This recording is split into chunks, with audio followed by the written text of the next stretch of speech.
Buenas tardes con todos, con todas, con todos. Pues para mí un gran honor presentar en esta tarde del quinto Congreso Internacional IDEA a la doctora Susana Asensio Llamas. Susana es una musicóloga del Consejo Superior de Investigaciones Científicas de España.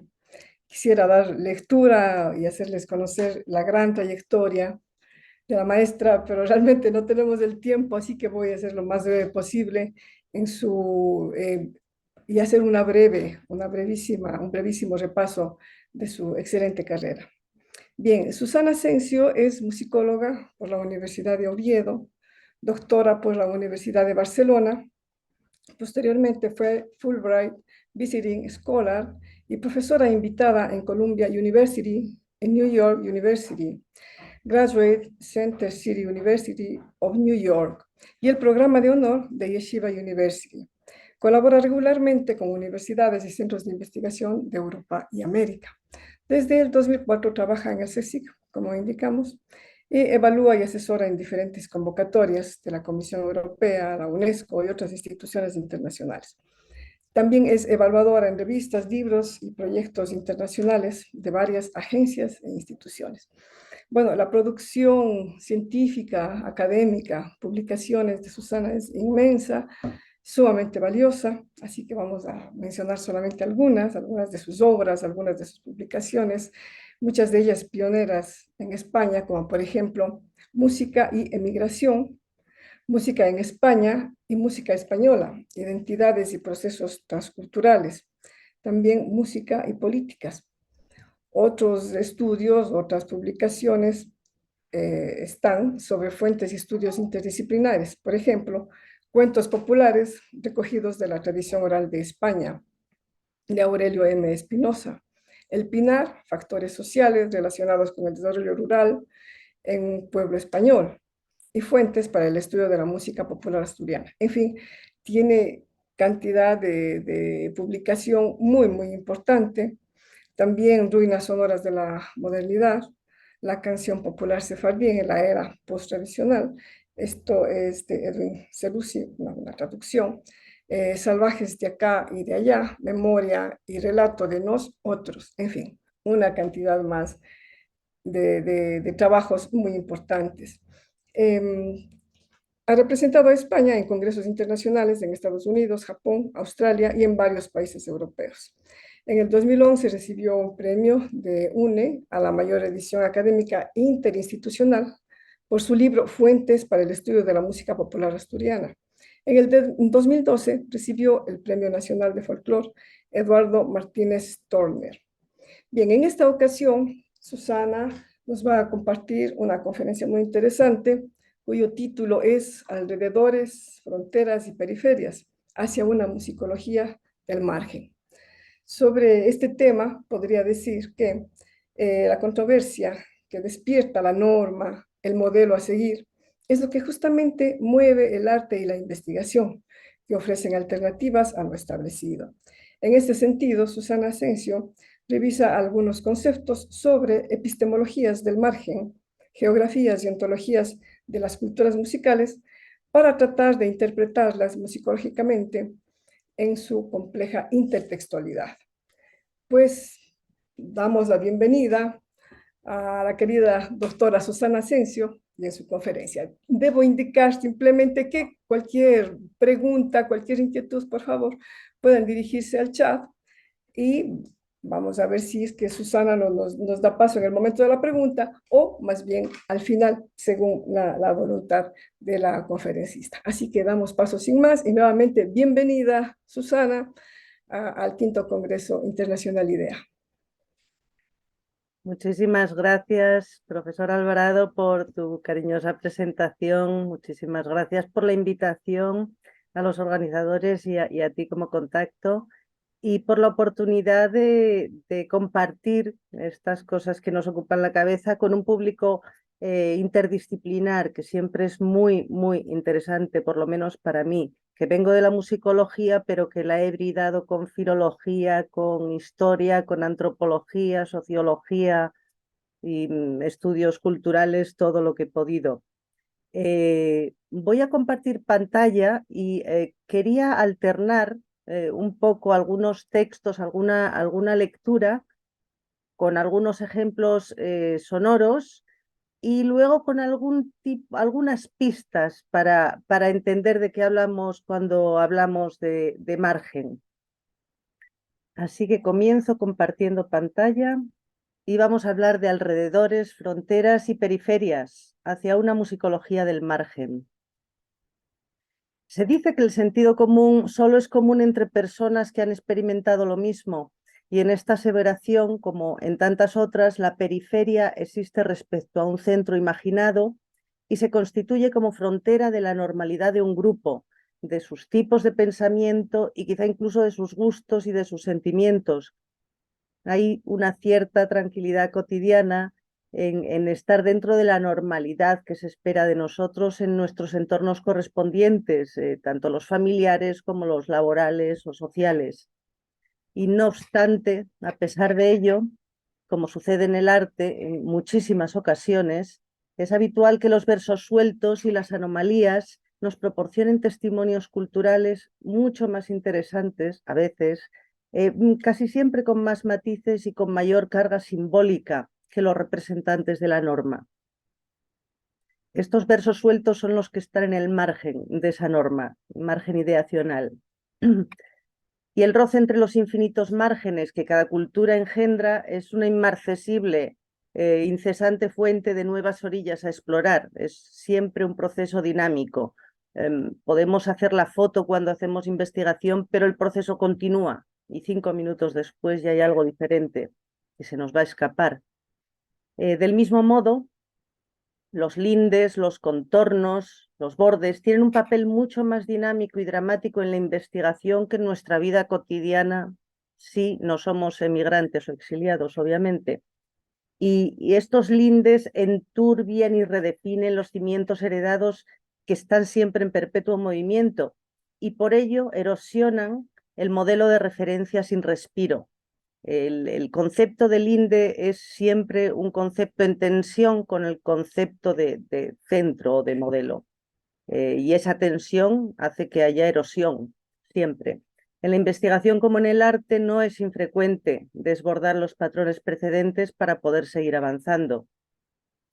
Aquí en este trabajo quería repasar, en su sentido más amplio, algunas de las ontologías, el estudio del ser y de sus propiedades, de las geografías, de los lugares en el tiempo y de las epistemologías, las metodologías de aproximación al margen como un concepto relevante en las culturas musicales y por ende en la investigación musicológica que intenta interpretar sus complejas manifestaciones. Y la primera ontología es la más obvia, ¿qué es la música? Y claro, como siempre, depende de quién lo pregunte y a quién se lo preguntes. El concepto clásico de música europeo nos viene de los griegos, concretamente de la escuela pitagórica del siglo VI a.C., y básicamente fue que Pitágoras descubrió que si cogía una cuerda y la pulsaba salía un sonido, pero si cogía exactamente la mitad salía el mismo sonido pero más agudo. Y si hacía una tercera parte, una cuarta parte, iban saliendo quintas, cuartas, etcétera. Y que al final eso ahora con la física armónica sabemos que son los armónicos principales de cada sonido. Una nota, su octava, su quinta, su cuarta y luego tercera mayor, menor, segunda mayor, menor, etcétera. Todo esto es la tradición occidental en la que se basan los instrumentos temperados como el piano y que es la que nos ha llegado como cultura principal a muchos de nosotros. Pero sin embargo te vas a la India y el planeta es distinto, no solo se organizan de una manera totalmente distinta los sonidos que no tienen que ver con los armónicos o con la escuela pitagórica, sino que también lo que nosotros llamamos escalas, ellos tienen otro tipo de organización y lo llaman ragas y el tipo de tímbrica también es totalmente distinto, el tipo de distorsión, etcétera. Vas a China, pasa exactamente lo mismo. Entonces, cuando nos preguntamos qué es la música, es casi una pregunta a estas alturas un poco retórica, pero no deja de ser relevante porque lo que no es música o lo que no se entiende como música sigue variando de cultura en cultura y algunos ejemplos nos demuestran que tenemos que seguir preocupándonos por ello. Quería poneros un ejemplo de cómo la música puede serlo casi todo. No lo vais a ver bien aquí, pero quiero enseñaros un poco del vídeo y luego enseñaros por qué aquí, en esta cultura concretamente, en los bororos del Mato Grosso de Brasil, del interior amazónico, la música tiene un sentido tan diferente a todo lo que conocemos que hace relevante la pregunta ontológica.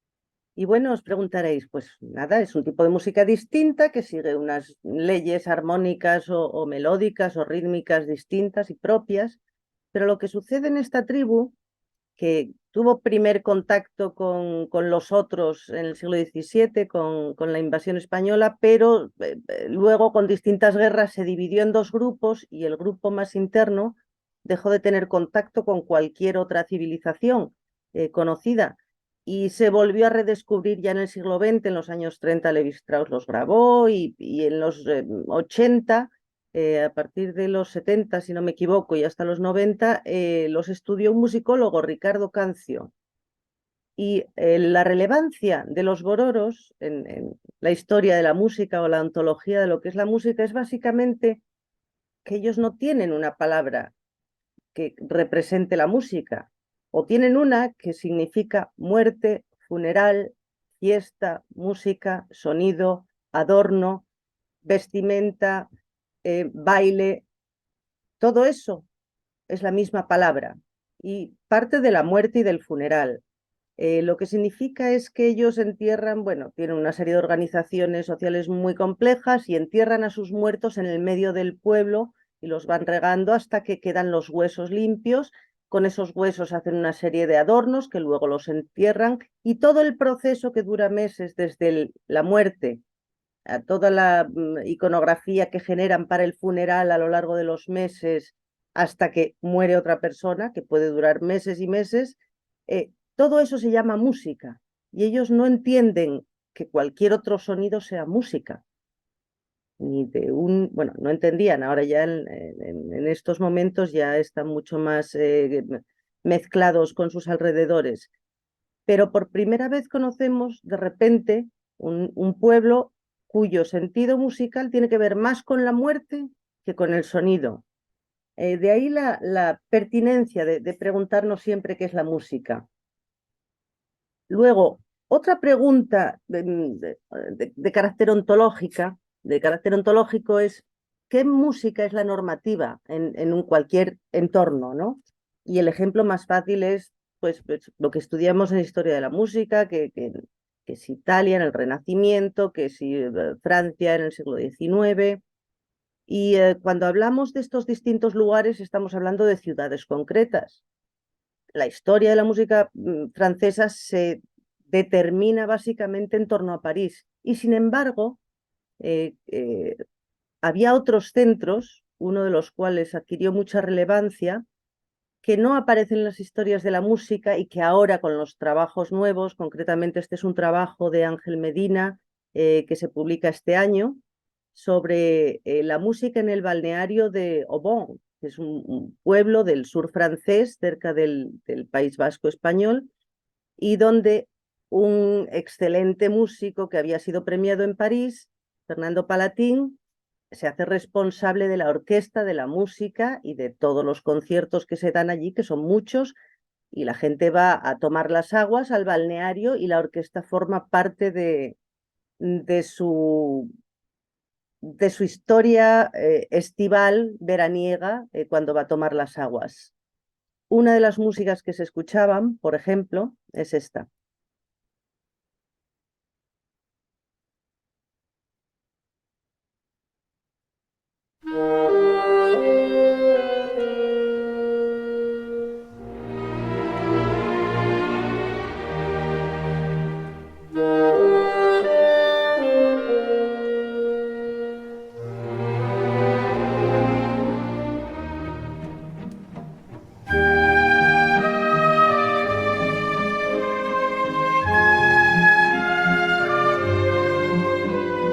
Como veis, es un tipo de música pues popular, culta, de finales del 19, pero en este artículo Ángel Medina recorre a través de los catálogos de todos los conciertos que se daban en este balneario, recorre unas geografías que hacen de esa periferia un centro cultural importantísimo.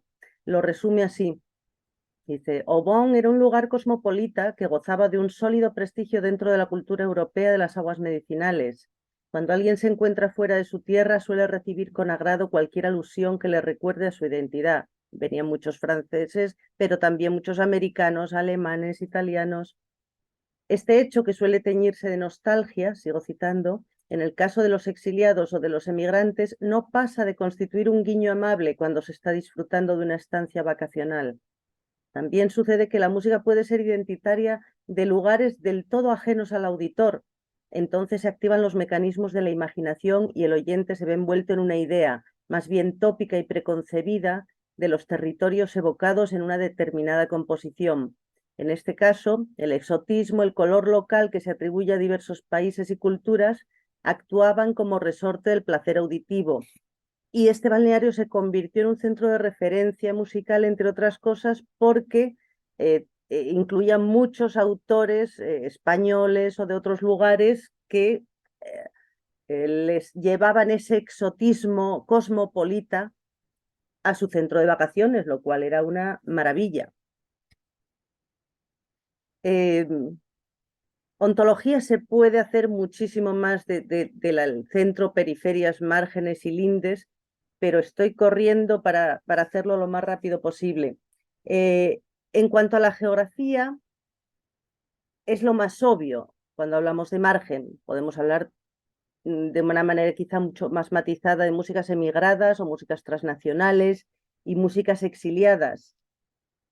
Pero en general, en geografía, cuando hacemos una distinción geográfica de músicas, suele haber música de unos y música de otros. Todo esto que suena muy obvio, en el momento en que le metemos el factor tiempo y el factor cultura, cambia radicalmente.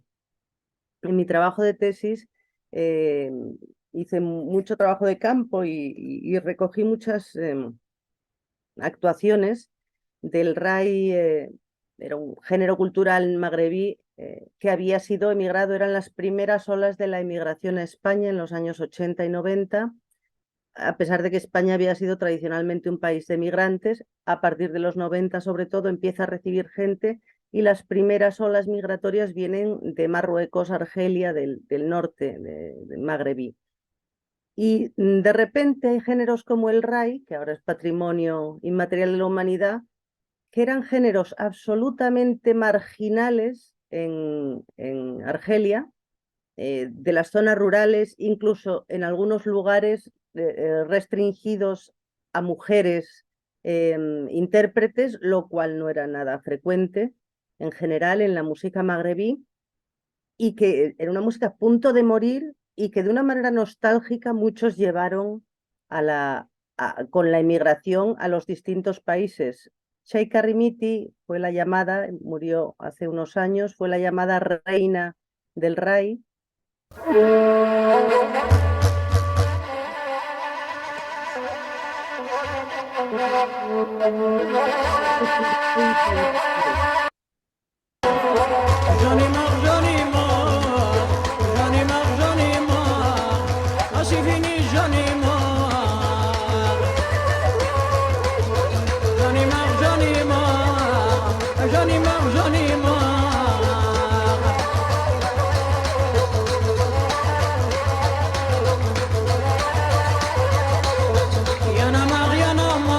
Y sin embargo, cuando ya el RAI fue haciéndose patria en lugares como Francia o como España, devino en otra cosa completamente distinta, que fue música popular y además muy famosa en los años 90 sobre todo y principios de siglo XXI.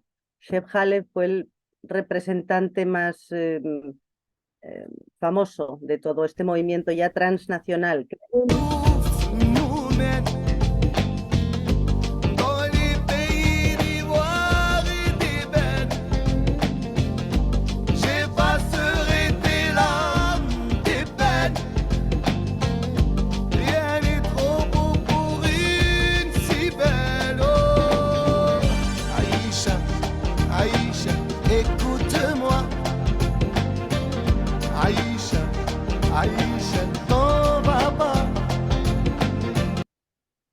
Veis que hay una serie de ritmos comunes, pero aquí el margen es especialmente interesante porque lo que pasó de ser una música marginal dentro de Argelia, recluida a los territorios fronterizos más rurales y que ya se mantenía en los más mayores y ya sobre todo en las mujeres más mayores, un género básicamente destinado a la desaparición.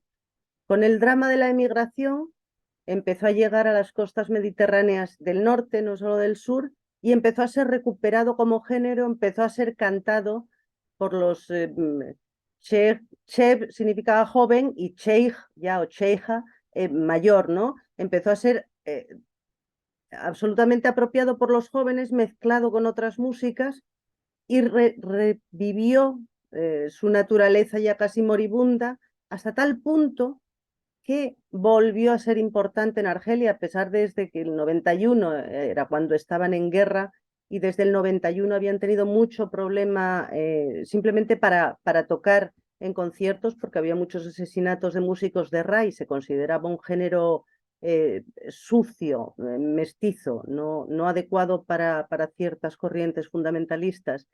Y con la emigración adquirió tal importancia que volvió lavado básicamente a Argelia.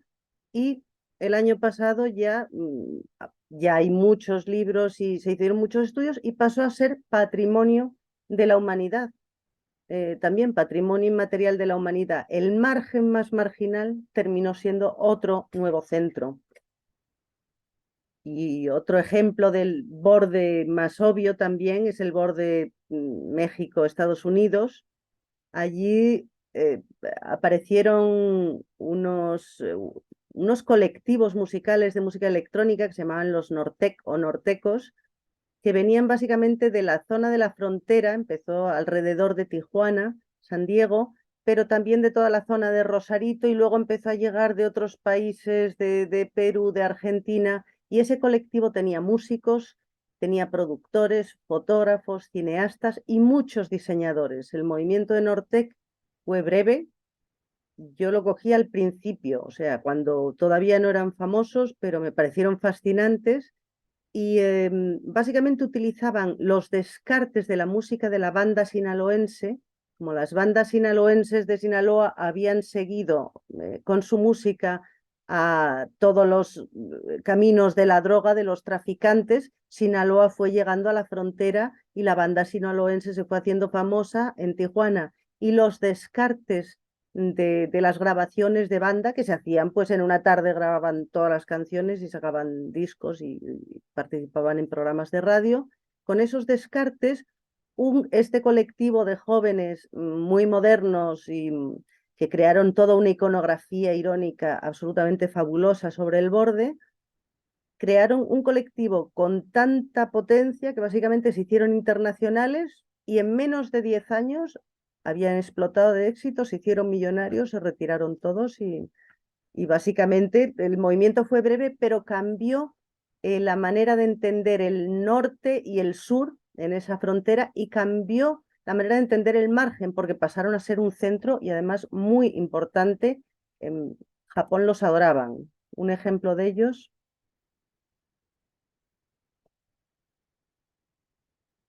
Mesdames et messieurs, bienvenue à la fête. Aujourd'hui nous accompagne Bostich plus Fusible et leur Tijuana Sound Machine. Un grand applaudissement à tous.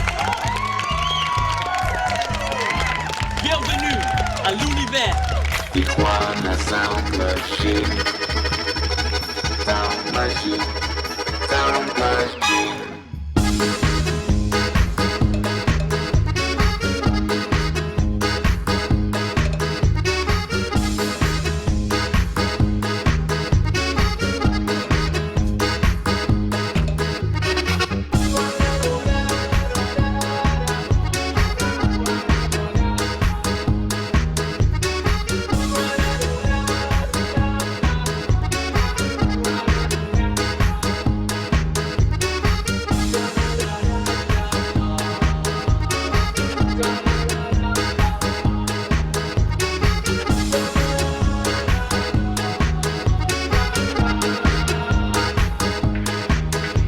Tijuana Sound Machine.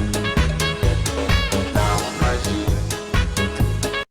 Bueno, esto es de los primeros trabajos que hicieron, pero si tenéis tiempo y ganas, os recomiendo que pongáis Nortec en Google y veáis los diseños y las músicas fantásticas que hicieron y que pusieron al borde mexicano al borde mexicano-americano en la escena transnacional más moderna, más radical. Fueron invitados aquí a España a la Feria de Arco, que es la feria más importante de arte contemporáneo, en el 2005. Yo creo que duraron hasta el 2007 y ya se retiraron, pero fue absolutamente fabuloso lo que hicieron. Y aquí el borde adquiere, tanto en ese sentido geográfico como en un sentido epistemológico. El borde es una manera de ser, la frontera es una manera de vivir, y toda la iconografía que podemos hacer para que represente esa manera de vivir y esta música que la acompaña, os está contando al público que no son ni un país marginado, ni una cultura marginal, y que tienen una identidad propia de la cual se sienten no solo muy orgullosos, sino que se hicieron muy famosos con ella. Otro ejemplo de música transnacional por excelencia es el flamenco. También tuve la oportunidad de estudiar el flamenco en Nueva York, y el flamenco, como sabéis, tiene un aura de misterio, el duende, los conciertos a altas horas de la madrugada, en sitios, si es posible, muy íntimos, es donde sale el mejor flamenco, y sin fecha de cierre ni hora. Entonces el flamenco antiguo, que en España era marginal, básicamente, tenía su territorio en el sur de Andalucía. Con el franquismo, el flamenco tradicional desapareció y se hizo más famosa la copla o el nacional flamenquismo, que llamaban, que era un flamenco mucho más simple, de ritmos, no había polirritmia, no había teneras, de ritmos muy cuadrados y hecho para la escena pública, ¿no?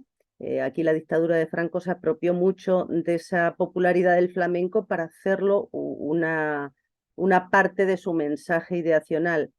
Entonces el flamenco básicamente desapareció, el flamenco antiguo que podemos ver acá.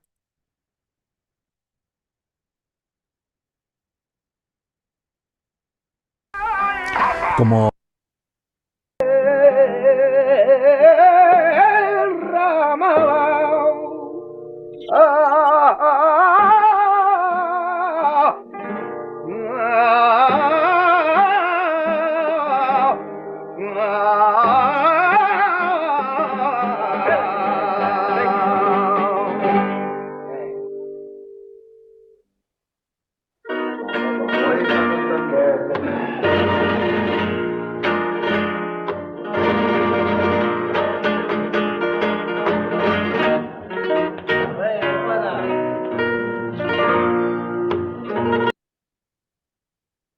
Bueno, era un pequeño ejemplo. Lo que pasó es que también, mientras aquí llegaba primero la dictadura de Primo de Rivera, después la guerra civil, la Segunda República, la guerra civil y el franquismo, a principios del siglo XX, gran parte de los artistas famosos en España empezaron a hacer giras americanas, sobre todo por Nueva York, pero también por toda Latinoamérica. Y allí se creó otra fuente de flamenco que tuve la oportunidad de estudiar. El flamenco de allá tiene sus propios representantes antiguos, sus propios representantes modernos, sus propias hibridaciones de la ciudad, que son diferentes a las que pasan en otros lugares, pero lo que sí pasó es que ese aura, ese duende del flamenco antiguo, de la intimidad, del artista que siempre era maldito, que normalmente era alcohólico y vivía de noche, eso es lo que no transpiró en la escena transnacional, con lo cual el flamenco, a pesar de hacer cosas fantásticas en Nueva York, concretamente uno de los festivales más importantes de flamenco del mundo está en Nueva York, y la revista de flamenco que más tirada tiene está en Tokio. Es decir, el flamenco es transnacional hace mucho. Y entonces en Nueva York perdió ese aura, digamos, de flamenco tradicional y desarrolló un nuevo aura de flamenco popular, y se pueden ver cosas como esta. Yo esto lo he visto personalmente, no este ejemplo, pero sí lo he visto más de una vez en Nueva York, no solo con flamenco, sino también con joropos venezolanos o con terremotos, con torbellinos, perdón, colombianos. Pero esta es una escena frecuente cuando un grupo de andaluces viajan por el mundo.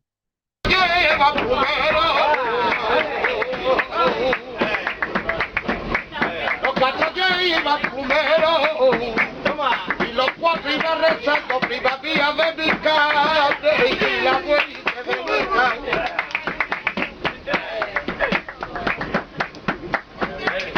Tengo mi casona al metro, yo tengo en mi casona con mi casona metro.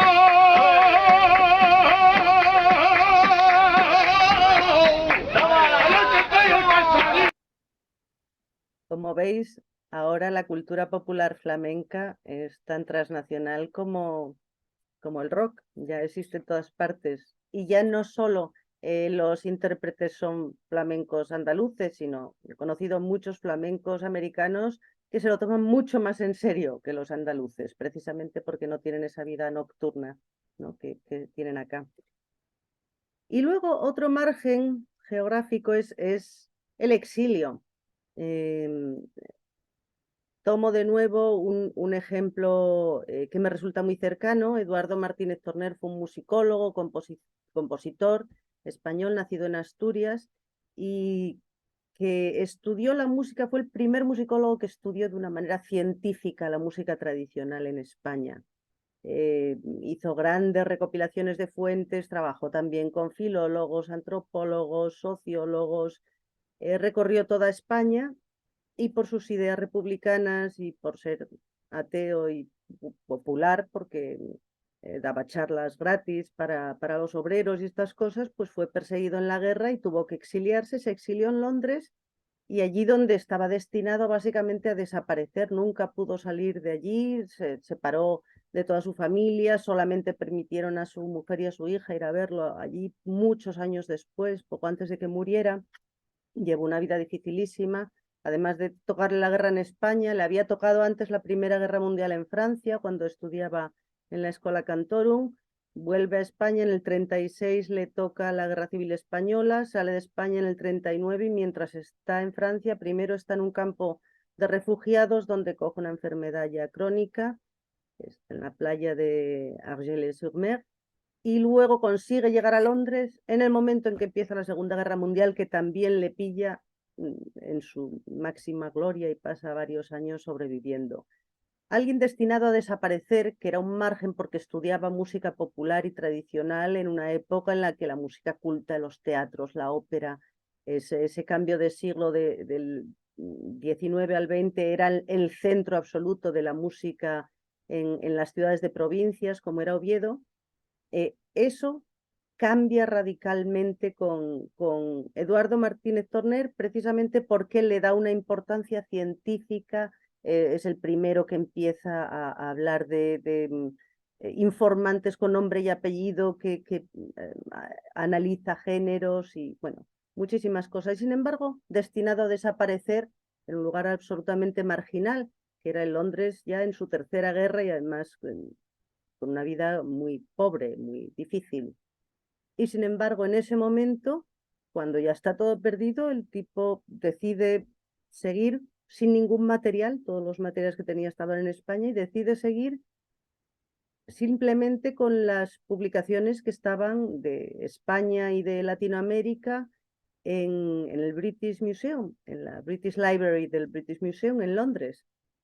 Y deja a su muerte 2 grandes volúmenes que son absolutamente referenciales. Uno está publicado y agotado y el otro está en proceso de publicación, que son la lírica hispánica, que es de poesía popular, y la rítmica hispánica, que es de rítmica popular.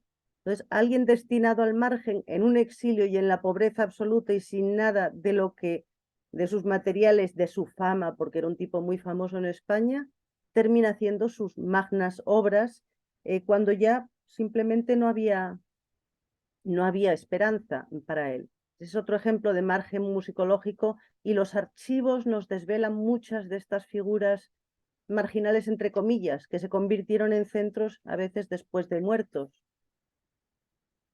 Y finalmente, las epistemologías lo resumo como la aproximación transversal, pero es básicamente todo lo demás, es decir, todo lo que utilizamos para entender, para estudiar y para analizar la música. Y utilizamos estudios culturales, cuando hablamos de textos musicales tomamos de la filología muchas metodologías, cuando hablamos de comunidades musicales, pues estamos hablando también obviamente de interdisciplinaridad y de multidisciplinariedad. Eso es quizá lo más obvio, pero a mí me interesa más quizá la parte de la interseccionalidad, que es algo que, bueno, es uno de tantos palabras que nos llega de Norteamérica, pero que tuvo un nacimiento muy concreto y que ahora, en la situación en la que está Estados Unidos, al borde del fascismo, tiene un sentido quizá más importante que antes. La interseccionalidad fue un concepto desarrollado por Kimberly Crenshaw, que era una abogada afroamericana, que básicamente trataba con la ley y el racismo y cómo todos los derechos civiles, a pesar de haberse aprobado en los años 60, no eran efectivos.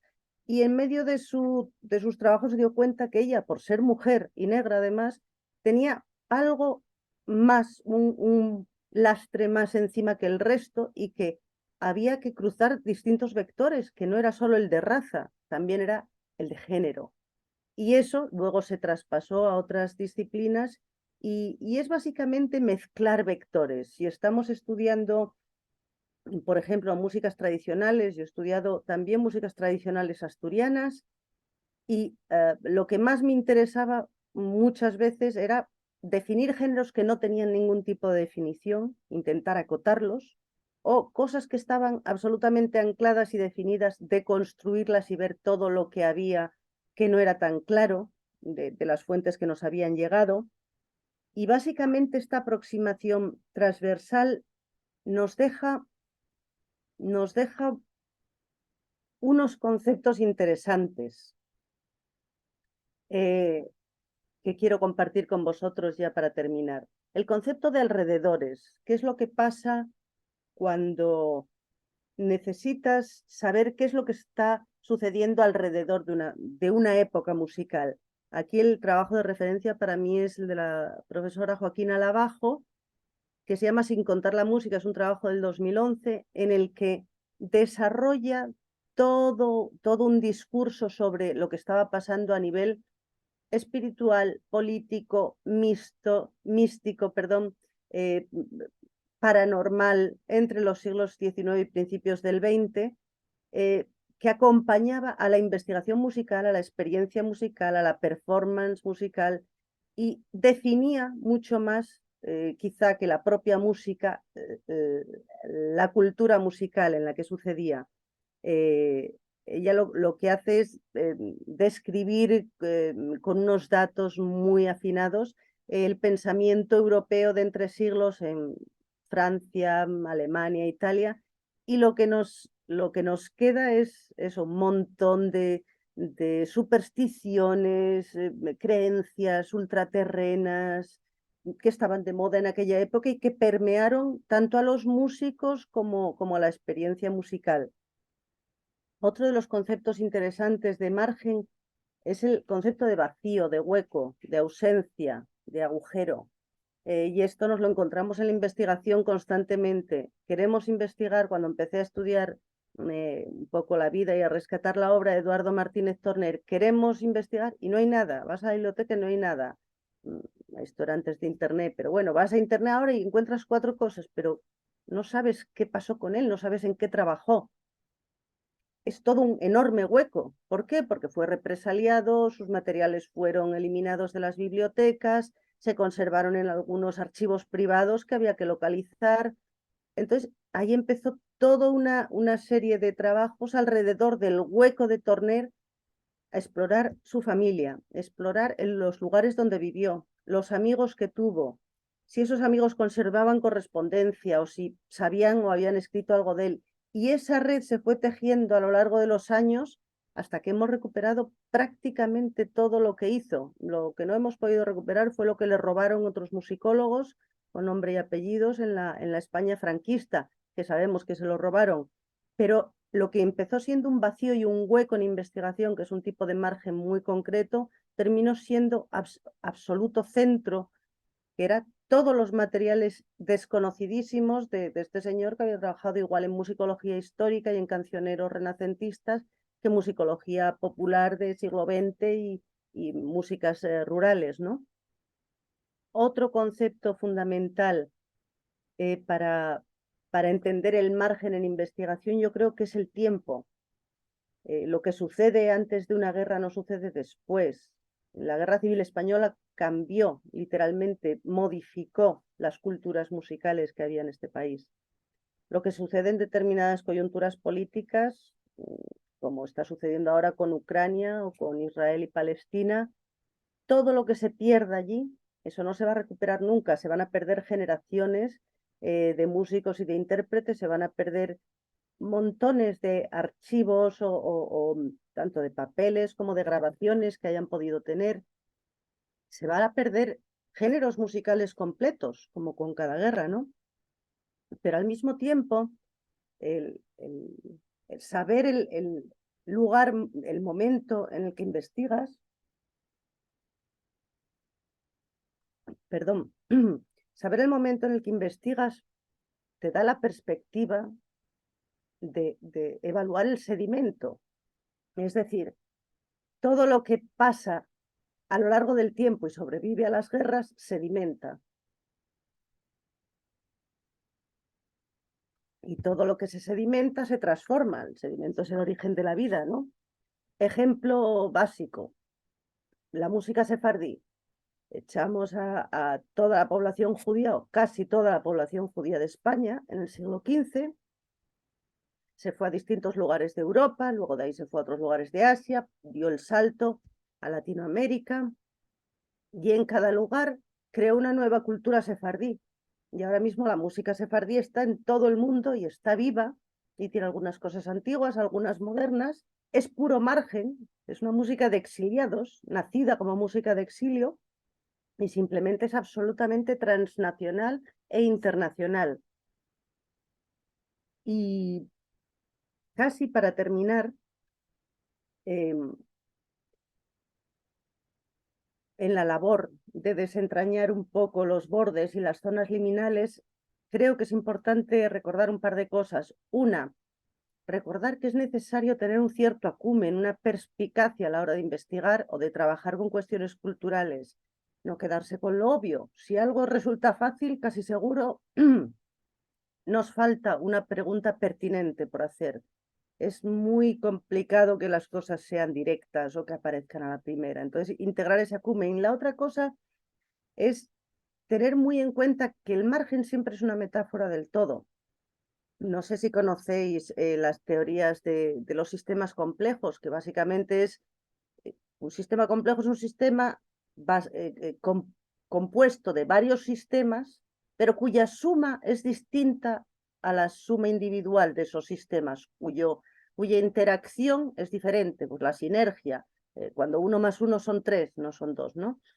Y esa teoría de los sistemas complejos aplica muy bien a la investigación musicológica, sobre todo en este momento transnacional, y aplica muy bien también otra teoría que ahora está muy de moda, que es la teoría cuántica, que básicamente nos está hablando que en cada margen es un todo y cada unidad mínima representa el universo. Hemos sabido ya a lo largo del siglo XX y un poco antes también que básicamente las leyes del universo y las leyes del planeta y las leyes físicas de los ecosistemas y las leyes biológicas y lo que pasa dentro del cuerpo a nivel celular y luego a nivel atómico y luego a nivel cuántico se entiende en su totalidad si lo entiendes en cada una de sus partes, pero cada una de sus partes es distinta a la totalidad, ¿no? Entonces, esa sensación de formar parte de un todo creo que le da al concepto de margen y de frontera un significado distinto. Y también quizá recordar el carácter fluido que también nos describió Zygmunt Bauman de todo lo que estudiamos, incluido nuestro propio pensamiento, que es mucho más fluido que hace unas décadas. Empezamos leyendo algo, investigando algo e integramos, como hay muchas más fuentes, también integramos muchas más cosas y muchos más procesos y fluidificamos el proceso de la investigación cada vez más.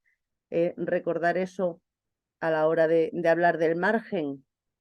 Y simplemente para terminar, compartir una cita con vosotros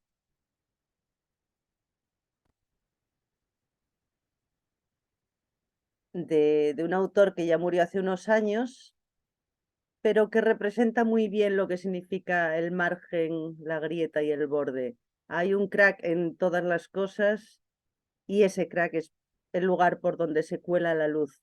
Es un concepto que también se ha desarrollado en filosofía, en los misticismos orientales y en la antropología, pero Leonard Cohen lo dice con un par de frases mucho mejor que nadie. Y nada más, muchísimas gracias a todos por estar acá. Sentíos libres de comentar cualquier cosa. Muchísimas gracias, Susana. Muy interesante todos los planteamientos que has propuesto, pues se quedan tan abiertos todos en este momento en que hay una verdadera transfronterización, ¿no? Mucha emigración y no se sabe quién es quién, cada uno pues toma lo que le interesa, se Nos identifica con la música que le interesa. Bueno, vamos a recibir ahora algunas preguntas, por favor, de nuestros oyentes, de nuestro público. Un tema tan interesante, tan amplio. Pero de cualquier manera, si algo me gustaría que se quedara en la mente de los presentes, es que para hacer cualquier cosa interesante ahora mismo, estés en el campo que estés, es mucho más importante trabajar en las preguntas que en las respuestas. Con unas preguntas importantes y bien pensadas, se desarrolla una investigación mucho más interesante siempre que con preguntas fáciles. Entonces, complejizar las preguntas siempre ayuda mucho a explorar estos márgenes culturales, ¿no? Bueno, hasta que se animen por ahí, yo tengo un par de preguntitas, si me permites, Susana. Por favor. Bien, ante esa dificultad y tantos intentos de definir muchos términos que nos permiten aproximarnos a las culturas musicales, yo quisiera preguntarte que, ¿cómo te aproximas vos conceptualmente a dos problemáticas? Una, la cuestión de la identidad sonora o identidad social o identidad cultural. ¿Con qué elementos te aproximarías ante tanto descubrimiento, ante tanta complejidad? Y la siguiente, también, ¿cómo aproximarse a la función de la mujer desde el género, desde los roles de género y también desde su actividad en el campo sonoro, tomando en cuenta que hay culturas y culturas? Y cuando echamos un ojo a Latinoamérica, vemos que hay cantidad de migración a todo lado del mundo. ¿Qué pasa con la mujer como género? ¿Qué pasa con la mujer como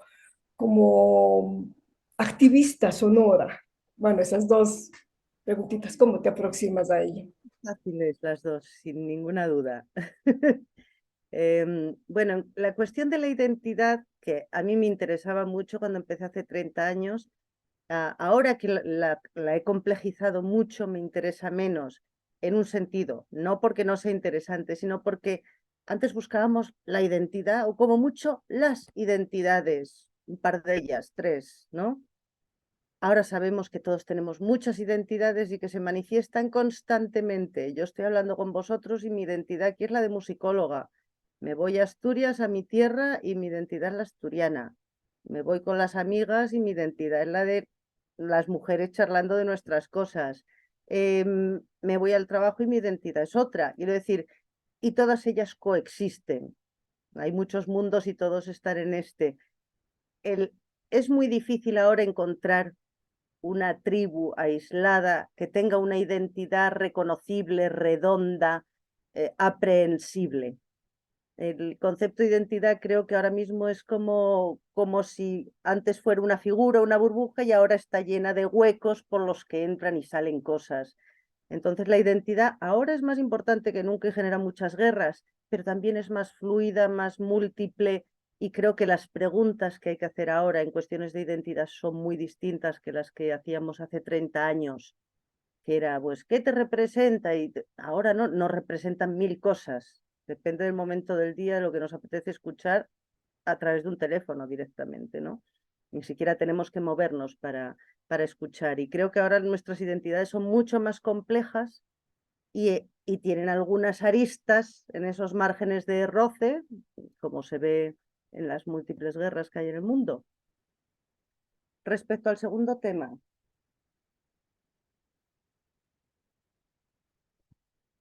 la mujer en el mundo tradicional que yo he estudiado, las culturas que yo he estudiado, tenía un papel doblemente importante siempre. Era la deudora, la heredera de la tradición, la que guardaba en su cabeza la tradición y era la encargada de transmitirla, además.